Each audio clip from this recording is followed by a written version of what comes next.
ओम नमः शिवाय दोस्तों। मैं आप सभी का world best self healing course के इस डाउट सेशन में स्वागत करता हूं। आप सभी के जो छोटे-मोटे डाउट आए थे उनका मैंने हैंड टू हैंड रिप्लाई कर दिया था। जो मेजर डाउट है मैं उनको इस डाउट सेशन में लूँगा ताकि आप सबके डाउट क्लियर हो जाए और आपकी नॉलेज बढ़े। अब एक-एक करके आपके डाउट का आंसर कर देना मैं स्टार्ट करता हूँ। सबसे पहले नंबर पे डाउट आया है, क्या किडनी पेशेंट आम खा सकते हैं? देखिए इसका आंसर है हाँ, किडनी पेशेंट आम खा सकते हैं। इसमें आपको सिर्फ 3 बातों का ध्यान रखना चाहिए। एक तो आपको 3 से 4 तरीके के फल लेने हैं, सभी फलों को थोड़ी-थोड़ी मात्रा में लें। और दूसरा इस बात का ध्यान रखना है कि किडनी पेशेंट मीठे फल ज़्यादा खा सकते हैं, खट्टे फल उनको ज़्यादा नहीं खाने चाहिए। और तीसरा इस बात का ध्यान रखना है कि फ्रूट्स और वेजिटेबल्स आपको अपना पोटेशियम देख के ही खाने चाहिए। पोटेशियम के ऊपर मैंने एक स्पेशल वीडियो बना रखा है जिसका लिंक मैं डिस्क्रिप्शन में दे दूँगा। आप उस वीडियो को ज़रूर देखिएगा और अपनी नॉलेज को बढ़ाइएगा और पोटेशियम को और उस वीडियो में दी गई जानकारी को ध्यान में रख के ही फ्रूट्स वेजिटेबल्स को खाइएगा। तो इसका आंसर ये रहेगा हाँ, किडनी पेशेंट आम खा सकते हैं, लेकिन कम मात्रा में खाएँ, ऐसा नहीं कि बहुत ज़्यादा मात्रा में ले लें। दूसरा डाउट है, किडनी पेशेंट को कितने हरे पत्ते खाने चाहिए और क्या वो हरे पत्ते खा सकते हैं? हाँ, किडनी पेशेंट हरे पत्ते खा सकते हैं, जैसे कि धनिया, पुदीना, मेथी, बथुआ, कड़ी पत्ता, पान का पत्ता, ये सभी पत्ते किडनी पेशेंट खा सकते हैं। मात्रा body weight divided by 2।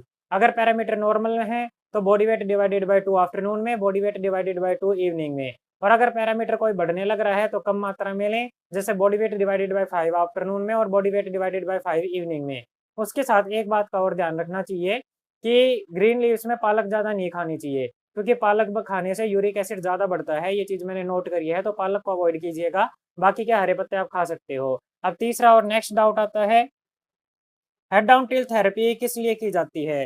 Head down till therapy, hot water immersion therapy हमारी जो सेल्स हैं, जो कि डैमेज हो चुकी हैं या जो हेल्दी सेल्स हैं, पहले नंबर पे तो डैमेज सेल्स को रिकवर करने के लिए और दूसरे नंबर पे जो हेल्दी सेल्स हैं, जो कि किडनी की या हमारी बॉडी के ऑर्गन की हेल्दी सेल्स हैं, जहाँ तक ब्लड नहीं पहुँच पाता, वहाँ तक ब्लड को पहुँचाने के लिए की जाती है। इसमें क्या होता है, जैसे ही आप 10 डिग्री एंगल पे नीचे की तरफ सर करके लेटते हो, तो आपके उस एरिया तक ब्लड जाता है जो कि हेल्दी है। मान लीजिए किडनी है, किडनी डैमेज है, तो आपकी किडनी का कुछ पोर्शन अच्छा काम करने लग रहा हो, लेकिन वहां तक ब्लड पहुंच नहीं पाता। जब आप हेड डाउन टिल थेरेपी करते हो तो उस एरिया तक ब्लड जाता है, तो ब्लड फिल्टर होने लग जाता है। तो हेड डाउन टिल थेरेपी करने से दो फायदे होते हैं। पहले नंबर पे तो आपका ब्लड फिल्टर होने लग जाता है, क्रेटिनिन कम होने लग जाता है। दूसरा फायदा ये होता है कि आपके जो डैमेज सेल्स है, डैमेज ऑर्गन है, वो रिकवर करने लग जाते हैं।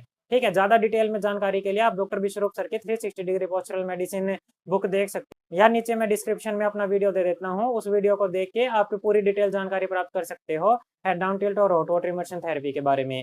अगला क्वेश्चन कि पंचकर्मा थेरेपी सिखाई जाएगी इस कोर्स के अंदर। इस कोर्स के अंदर आपको नेचुरोपैथी सिखाई जाएगी और पंचकर्मा की जो थेरेपी आप बिल्कुल सेफली घर पर कर सकते हो, वे थेरेपी आपको बताई जाएंगी। जो थेरेपी करने से परेशानी हो सकती है, आप उनको घर पे खुद से नहीं कर सकते, वो चीज़ें नहीं बताई जाएंगी। लेकिन मेजर नेचुरोपैथी की पंचकर्मा की जो चीज़ें आप सेफली कर सकते हो बताई जाएंगी। उसके बाद अगला क्वेश्चन आता है, क्रेटिनिन कैसे कम होगा? सबसे मेजर जो डाउट आता है किडनी पेशेंट का वो ये आता है, क्रेटिनिन कैसे कम होगा? 3 तरीके के किडनी पेशेंट होते हैं। पहले नंबर पे वो किडनी पेशेंट है जिनका क्रेटिनिन जस्ट बढ़ना स्टार्ट हुआ है। दूसरे नंबर पे वे किडनी पेशेंट जिनका क्रेटिनिन बिल्कुल एज के ऊपर पहुंच गया है, जिनको सिम्टोमेटिकली दिक्कत आने लग गई है। तीसरे नंबर पे वे पेशेंट होते हैं जिनका डायलिसिस चल रहा है लंबे समय से। पहले नंबर पे हम बात करते हैं जिनका क्रेटिनिन जस्ट बढ़ना स्टार्ट हुआ है। जिनका जस्ट बढ़ना स्टार्ट हुआ है, आप इस चीज को लाइटली ना लें। अगर आपका क्रेटिनिन 1.3 भी हो चुका है, तो इसका मतलब ये है कि आपकी किडनी 50% से ज्यादा डैमेज हो चुकी है। तो उनका क्रेटिनिन जल्दी कम होना चालू होगा, क्योंकि उनकी किडनी अभी भी 50% के करीब काम करने लग रही है। तो कुछ तो किडनी सपोर्ट करेगी, कुछ जो हम डाइट देते हैं, थेरेपी देते हैं, जो चीजें एक्यूप्रेशर प्राणायाम बताते हैं, उनको करेंगे तो जल्दी से क्रेटिनिन कम होना चालू हो जाएगा। और जो मैंने अपने पिछले वीडियो में रिपोर्ट शेयर करी थी, उन रिपोर्ट्स को देख के आप ये अंदाजा भी लगा सकते हो कि कितनी जल्दी 15 से 20 दिन में ही क्रेटिनिन कम होना चालू हो जाता है। दूसरे नंबर पे वे पेशेंट आते हैं जिनका बिल्कुल एज के ऊपर पहुंच गया है, जिनका क्रेटिनिन 9-10 के करीब पहुंच चुका है, जिनको सिम्टोमेटिकली दिक्कत आने लग गई है, वोमिटिंग, स्वेलिंग, खुजली होना, सांस लेने में दिक्कत होना, चेस्ट पेन होना एटसेट्रा। तो अगर ऐसे पेशेंट हैं, तो इनका क्रेटिनिन धीरे धीरे करके कम होगा, क्योंकि इनका डैमेज 70 to 80% को क्रॉस कर चुका है। और ऐसे पेशेंट में क्या होता है कि हीलिंग स्पीड कम होती है, डैमेजिंग स्पीड ज्यादा होती है। तो कई बार ऐसा भी हो जाता है कि सारा प्रोसेस स्टार्ट करवाने के बाद भी उनको डायलिसिस करवाना पड़ जाए, क्योंकि हीलिंग स्टार्ट करने में काफी देर हो चुकी होती है। तो डायलिसिस करवाने के बाद एक बार स्टेबल होने के बाद वो दोबारा से प्रोसेस को करना चालू करेंगे, तो धीरे धीरे करके डायलिसिस कम हो जाएगा, बंद हो जाएगा, और धीरे धीरे करके जैसे जैसे किडनी रिकवर करेगी, वैसे वैसे क्रेटिनिन भी कम होना चालू हो जाएगा। लेकिन एक बात का ध्यान रखें कि सभी तरीके के पेशेंट में जो मेरे अकॉर्डिंग सबसे ज्यादा खतरनाक पेशेंट होते हैं, वो वे पेशेंट होते हैं जिनका क्रेटिनिन एज के ऊपर होता है। क्योंकि ऐसे पेशेंट ने कभी डायलिसिस करवाया नहीं है, लेकिन अगर उनको स्टेबल नहीं करा गया तो उनको डायलिसिस करवाने की नीड आ सकती है। तो ऐसे पेशेंट को ये बातों का ध्यान रखना चाहिए कि उनको अपनी हीलिंग स्पीड बढ़ानी चाहिए, ताकि एक तो वो डायलिसिस को अवॉइड कर सकें और दूसरे नंबर पे उनका क्रेटिनिन कम होना चालू कर सके। हीलिंग स्पीड कैसे बढ़ानी है वो सभी चीजें हम आपको अब अपने ट्रीटमेंट प्रोसेस में बताते हैं। तीसरे नंबर पे डायलिसिस पेशेंट का क्रेटिनिन कैसे कम होगा। जो डायलिसिस पेशेंट होते हैं उनका क्रेटिनिन कंटिन्यूअस ग्रोथ में होता है। उनका ऐसा नहीं होता वो डायलिसिस करवाते हैं तो उनका कम होता है, डायलिसिस नहीं करवाएं तो क्रेटिनिन लगातार बढ़ता रहता है। इनकी किडनी 90% से भी ज्यादा फेल हो चुकी होती है। इनका क्रेटिनिन अगर डायलिसिस पे बंद कर दे तो 10 से 15, 15 से 20, 20 से 30 ऐसे भी बढ़ता रहता है। लेकिन जैसे वो डाइट और थेरेपी को फॉलो करते रहते हैं तो धीरे धीरे करके कम भी आने लग जाता है। लेकिन एक बात मैं आपको बताना चाह रहा हूँ कि डायलिसिस नॉन डायलिसिस पेशेंट में डिफरेंस यही रहता है कि डायलिसिस पेशेंट का डैमेज ज्यादा होता है तो उनका क्रेटिनिन कंटिन्यूअस ग्रोथ में रहता है। अब उनको ये लगता है कि हम डायलिसिस करवाने लग रहे हैं, डायलिसिस के बाद हमारा क्रेटिनिन 5 के ऊपर रह रहा है तो एक स्टेबल रेंज में है। आपका स्टेबल रेंज में है, लेकिन सिर्फ और सिर्फ डायलिसिस की वजह से। ऐसा नहीं है आप नॉन डायलिसिस पेशेंट की तरह आपका क्रेटिनिन नहीं है कि आप 4 है तो 4 के ऊपर रहेगा। अगर आपने डायलिसिस बंद कर दिया तो आपका स्टेबल रेंज में नहीं रहने वाला, आपका बढ़ने वाला है। तो डायलिसिस पेशेंट का क्रेटिनिन उस समय प्रॉपर्ली कम आने लग जाता है जिस समय उनकी किडनी थोड़ा रिकवर करना चालू कर देती है। जैसे ही 10%, 20% किडनी रिकवर करेगी, विदाउट डायलिसिस भी उनका क्रेटिनिन एक स्टेबल रेंज में रहने लग जाएगा। और वो चीज कैसे होगी वो हम आपको अपने डाइट चार्ट में, थेरेपी की ट्रेनिंग में सारी चीजें बताते हैं। तो चलिए अब अगले क्वेश्चन की बात करते हैं। अगला क्वेश्चन है, क्या सोते सोते प्राणायाम कर सकते हैं। देखिए ये हंसने की बात नहीं है, इस क्वेश्चन ने मेरा दिल छू लिया। आप इस पेशेंट के ठीक होने की डेडिकेशन को देखिए कि ये बंदा सोते सोते प्राणायाम भी करने को तैयार है। ये हंसी मजाक की बात नहीं है कि कैसे करेगा, क्या करेगा, करेगा नहीं करेगा, वो सब अलग बातें हैं। लेकिन बंदा पब्लिक प्लेटफॉर्म पे और अपने एक्सपर्ट से ये चीज पूछने लग रहा है क्या मैं सोते सोते प्राणायाम कर सकता हूँ। ये चीज दर्शाती है कि वो ठीक होने के लिए कुछ भी करने को तैयार है। ऐसे बंदे को मैं रिप्लाई देना चाहता हूँ, देखिए प्राणायाम भी एक टाइम पे करा जाए तो ज्यादा इफेक्ट डालता है। सोते सोते प्राणायाम करना पहली बात तो पॉसिबल है नहीं, और दूसरी बात ये है कि ये करना मैं रिकमेंड भी नहीं करूंगा। कहीं आप सोने लग रहे हो और लेटे लेटे आंख बंद करके अनुलोम विलोम या डीप ब्रीदिंग करने लगो। आप ऐसा ना करें। सुबह और शाम का जो आपको टाइम बताया जाता है, जितने टाइम के लिए बताया जाता है, उसी टाइम में प्राणायाम करोगे तो आपको डेफिनेटली अच्छा रिजल्ट मिलेगा। लेकिन इस बंदे ने ये क्वेश्चन पूछा, इससे मेरे को बहुत हैप्पीनेस मिली है। ये चीज दर्शा रहा है कि पेशेंट ठीक होने के लिए कुछ भी करने को तैयार है। I am really proud of this guy. तो चलिए अब अगले क्वेश्चन के बारे में बात करते हैं। अगला क्वेश्चन बहुत सारे बंदों ने पूछा है और इसके बारे में मैं डिटेल में समझाना चाह रहा हूँ। इसको ध्यान से सुनिएगा, ध्यान से समझिएगा, आप मेरी बातों को गलत मतलब मत लेके जाइएगा। अगला क्वेश्चन है, हॉट वाटर इमर्शन थेरेपी करें या ना करें, या मैं अपने पेशेंट को 90% से ज्यादा पेशेंट को हॉट वाटर इमर्शन थेरेपी क्यों नहीं दे रहा हूँ। उसका बहुत ही सिंपल रीजन है और बहुत ही लॉजिकल रीजन है, और वो ये है कि पेशेंट इसको कर ही नहीं पा रहा है। अब जो पेशेंट इसको कर ही नहीं पा रहा है उसको ये थेरेपी देने का मतलब ही नहीं बनता। डॉक्टर विश्वरूप सर के अकॉर्डिंग इस थेरेपी को डायलिसिस कम करने के लिए या बंद करने के लिए कम से कम 2 से 3 घंटे के लिए करना चाहिए। किसी पेशेंट की ज्यादा खराब कंडीशन है तो उससे ज्यादा देर के लिए भी करना चाहिए। लेकिन पेशेंट इसको कर ही नहीं पा रहा तो हम उसको कैसे दें ये थेरेपी। डॉक्टर विश्वरूप सर 2 घंटे के लिए बोलने का कहते हैं, हम पेशेंट को ये कहते हैं कि भाई आप 2 घंटा नहीं बैठ पा रहे, 15-15 मिनट करके 4 बार 8 बार बैठ जाओ।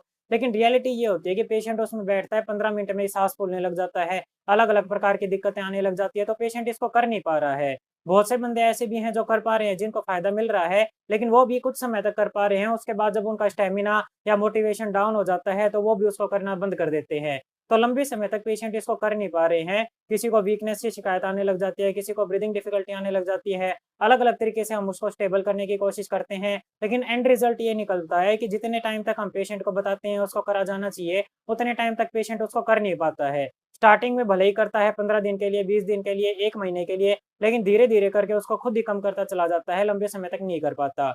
तो पहला रीजन ये है कि मैं इसको क्यों रिकमेंड नहीं कर रहा या क्यों ज्यादा पेशेंट को नहीं दे रहा हूँ, क्योंकि वो पेशेंट खुद ही उसको नहीं कर पा रहा है। कोशिश मेरी यही रहती है, जो कर पा रहा है उसके लिए अच्छी बात है, जो नहीं कर पा रहा मैं उसको नहीं बताता। दूसरा रीजन ये है कि जब पेशेंट इसको लंबे समय तक करता है तो कुछ तो किडनी पेशेंट का हीमोग्लोबिन कम होता है, जिसकी वजह से उनको वीकनेस लगती है। कुछ जब ये थेरेपी करके निकलता है तो उनको और ज्यादा वीकनेस लगती है, जिसकी वजह से हम इसके बीच में जूसेस देते हैं और भी काफी सारी सेफ्टी मेजर्स का ध्यान रखते हैं। तो लेकिन बात एंड रिजल्ट यही निकलता है कि वो लंबे समय तक इसको नहीं कर पाता है। और डायलिसिस कम करने के लिए इसको कम से कम 2 घंटे के लिए 24 घंटे में करना जरूरी है, नहीं तो इतना ज्यादा अच्छा रिजल्ट नहीं मिलता है। ज्यादा मैं इस डायरेक्शन में जा भी नहीं रहा हूँ, पेशेंट को बाकी तरीकों से स्टेबल करने की कोशिश करता हूँ। अब दूसरा कारण ये है कि मैं पेशेंट को ये रिकमेंड इसलिए नहीं कर रहा हूँ क्योंकि डेली मात्रा में इतना ज्यादा पानी चेंज करना हर किसी पेशेंट के लिए पॉसिबल नहीं हो पा रहा है। पेशेंट क्या करते हैं, इसमें पानी डालते हैं और इसी में बैठे रहते हैं। अगले दिन भी उसी पानी को इस्तेमाल करा, उससे अगले दिन भी उसी पानी को इस्तेमाल करा। इससे क्या होता है कि शरीर के टॉक्सिन निकल के उस पानी में इकट्ठे होते जाते हैं। बार-बार उसी पानी को इस्तेमाल करने की वजह से हमारे शरीर में अलग प्रकार की दिक्कतें आने लग जाती है, जैसे कि पैरामीटर से यूरिया, यूरिक एसिड बढ़ने लग जाता है, कम होने की जगह पे बढ़ने लग जाता है। दूसरे नंबर पे दिक्कत क्या आती है, इचीनेस होने लग जाती है, अलग-अलग प्रकार की दिक्कतें आने लग जाती है। तो मैंने ये देखा है कि सेफली अगर इसको इस्तेमाल करना है, तो 24 घंटे के अंदर उसका पानी चेंज कर दिया जाना चाहिए। कुछ बंदे तो इस चीज़ को कर पा रहे हैं, लेकिन ज़्यादातर पेशेंट इतनी बड़ी मात्रा में इतने सारे पानी का अरेंजमेंट नहीं कर पा रहे हैं, जिसके कारण वो एक ही पानी को 3-3, 4-4 दिन तक इस्तेमाल करते रहते हैं, जिसकी वजह से उनको फ़ायदे की जगह नुकसान मिलता है। तो दूसरा कारण ये है कि इतनी बड़ी मात्रा में इतने सारे पानी के अरेंजमेंट करना सभी के लिए पॉसिबल नहीं हो पा रहा है, जिसकी वजह से मैं इसको सभी को रिकमेंड नहीं कर रहा हूँ। तीसरा और सबसे ज़रूरी कारण ये आता है कि पेशेंट इसको लगातार कई महीने तक करने को तैयार नहीं है।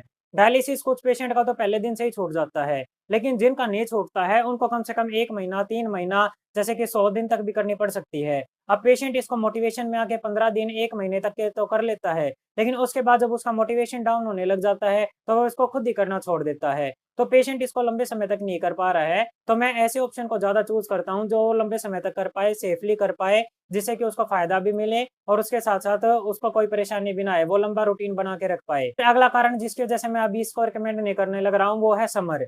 गर्मियों में ये थेरेपी सभी को सूट नहीं कर रही है और हर पेशेंट की घर की कंडीशन ऐसी भी नहीं हो पाती कि वो अच्छे से पंखा चला के, कूलर चला के, एसी चला के उसको बैठ के कर ले।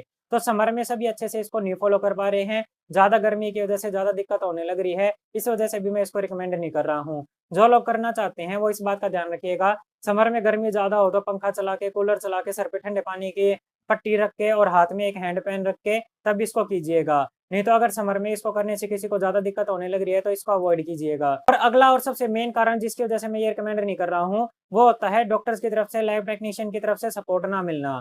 अब आप सभी को पता है कि डॉक्टर विश्वरूप सर की डीआईपी डाइट को और उनकी थेरेपी को एलोपैथी का सपोर्ट नहीं है, वो सभी इसके अगेंस्ट है। अब जैसे ही पेशेंट इस थेरेपी को करना चालू करता है, या तो वो डायलिसिस कम करने के बारे में सोचता है या तो बंद करने के बारे में सोचता है।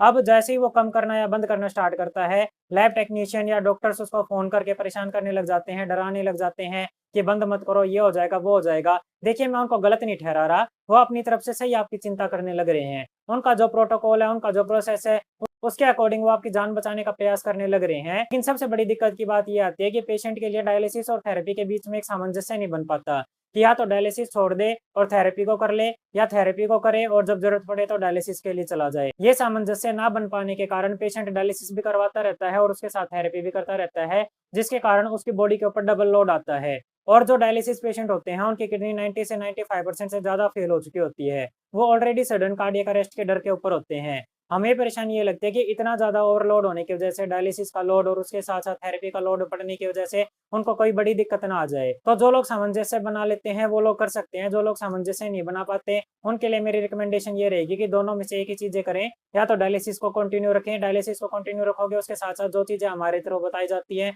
उसको फॉलो करोगे तो धीरे-धीरे करके डायलिसिस छूट जाएगा। और दूसरे नंबर पे जो लोग डायलिसिस छोड़ पा रहे हैं, ज़रूरत पड़ने पे कर पा रहे हैं, वो लोग थेरेपी को कंटिन्यू कर सकते हैं और डायलिसिस को अवॉइड या कम कर सकते हैं। अब कुछ लोग मेरे से ये पूछेंगे कि अगर हम हॉट वाटर इमर्शन थेरेपी नहीं दे रहे, तो पेशेंट को फायदा कैसे मिलेगा? किडनी रिकवर कैसे होगी? तो मेरे को आपको ये बताते हुए बहुत खुशी होने लग रही है कि हमारे जो पिछले पेशेंट हैं, जिन अपनी वीडियोज़ में मैंने जिनकी रिपोर्ट शेयर करी थी, उनमें से किसी भी पेशेंट को मैंने हॉट वाटर इमर्शन थेरेपी नहीं दी थी। बिना हॉट वाटर इमर्शन थेरेपी के उनकी रिपोर्ट इतनी अच्छी आई है। हमारी तरफ से जो डाइट चार्ट दिया जाता है, जो बाकी की ट्रेनिंग दी जाती है, उसको जब पेशेंट फॉलो करते हैं, तो without hot water immersion therapy के भी पेशेंट की किडनी रिकवर करने लग जाती है और उसको बहुत अच्छा रिजल्ट मिलता है। तो बिना हॉट वाटर इमर्शन थेरेपी के भी आपकी किडनी रिकवर हो सकती है। हाँ, हो सकती है और ये चीज़ें हमने अपने पेशेंट की रिपोर्ट में साबित करके दिखा दी हैं, जिसकी सहायता से हमारे पेशेंट की किडनी की रिपोर्ट अच्छी आई है। केवल 15 से 30 दिन के अंदर-अंदर पेशेंट का क्रेटिनिन भी कम होने लग रहा है, डायलिसिस भी कम होने लग रहा है, वो भी बिना हॉट वाटर इमर्शन थेरेपी के। और ये चीज़ मैंने आपको अपने पिछले वीडियोज़ में जो रिपोर्ट्स दिखाई थी, वो साबित करके दिखा दी है। और अभी भी जो हमारे पेशेंट आने लग रहे हैं, उनको भी बहुत अच्छा रिजल्ट मिलने लग रहा है। उनको भी बिना हॉट वाटर इमर्शन थेरेपी के अच्छा रिस्पॉन्स आ रहा है। तो उनकी रिपोर्ट भी मैं नेक्स्ट वीडियोज़ में शेयर करूँगा। तो इस वजह से मैं अपने पेशेंट को हॉट वाटर इमर्शन थेरेपी नहीं दे रहा हूँ। आप मेरे को गलत मत लेके जाइएगा, आप ये मत सोचिएगा कि मैं डॉक्टर विश्वरूप सर के या इस थेरेपी के अगेंस्ट हूँ। अब पता चले कमेंट सेक्शन में भर-भर के लोग आने लगे और मेरे को ये कहने लगे कि आप तो बीआरसी सर के अगेंस्ट जाने लग रहे हो। अगेंस्ट नहीं जाने लग रहा हूँ, लेकिन मेरा एक खुद का भी दिमाग है, मैं अपना भी दिमाग इस्तेमाल करता हूँ, अंधाधुंध किसी को कोई भी चीज़ नहीं देने लग रहा हूँ। ऐसा नहीं होता कि एक चीज़ एक पेशेंट को सूट करने लग रही है तो सभी को दे दी जाए। जिसको रिक्वायरमेंट लगती है मैं उसको देता हूँ और जिसको रिक्वायरमेंट नहीं लगती है मैं उसको ये थेरेपी रिकमेंड नहीं कर रहा हूँ। जहाँ पर मेन बात ये आने लग रही है कि मेरे पेशेंट को अच्छा रिजल्ट बिना इस थेरेपी के भी मिलने लग रहा है, तो मेरे को इसकी नीड नहीं लग रही, तो मैं इसको ज़्यादातर अवॉइड करने लग रहा हूँ। और नीड क्यों नहीं लग रही है? क्योंकि मैंने जो आपको कारण बताए हैं उन सभी की वजह से। आशा करता हूँ कि आप मेरे को गलत नहीं समझोगे। जहाँ पे मेरे को जो चीज़ ठीक लगती है मैं वो चीज़ करता हूँ। मेरे पेशेंट को बिना इस थेरेपी के भी बहुत अच्छा रिजल्ट मिलने लग रहा है। इस थेरेपी की जगह पे मैं प्राकृतिक चिकित्सा की, नेचुरोपैथी की थेरेपीज देता हूँ, एक्यूप्रेशर देता हूँ, सूर्य चिकित्सा देता हूँ। जो चीज़ें मैंने आपको अपने कोर्स में बताई है वो चीज़ें देता हूँ। पेशेंट उसको फॉलो कर रहे हैं तो उनको 15 से 30 दिन के अंदर बहुत अच्छा रिजल्ट आ रहा है। बस इन्हीं कारणों की वजह से मैं 90 टू 99% केसेस में ये थेरेपी अवॉइड करने लग रहा हूँ। तो चलिए, अब आपके कोई और डाउट रह गए हो तो आप मेरे को व्हाट्सएप मैसेज करके पूछ सकते हो। किसी को अगर मेरे से काउंसलिंग करवानी हो तो दिए गए व्हाट्सएप नंबर के ऊपर मैसेज कर सकते हैं। आप सबसे एक रिक्वेस्ट और रहेगी, जो नए बंदे हैं वो चैनल को सब्सक्राइब कर लीजिएगा, जो पुराने बंदे हैं वो बेल आइकन का बटन दबा लीजिएगा, ताकि आप तक मेरे नए वीडियो की जानकारी पहुंचती रहे। Thank you very much, have a nice day. Om नमः शिवाय।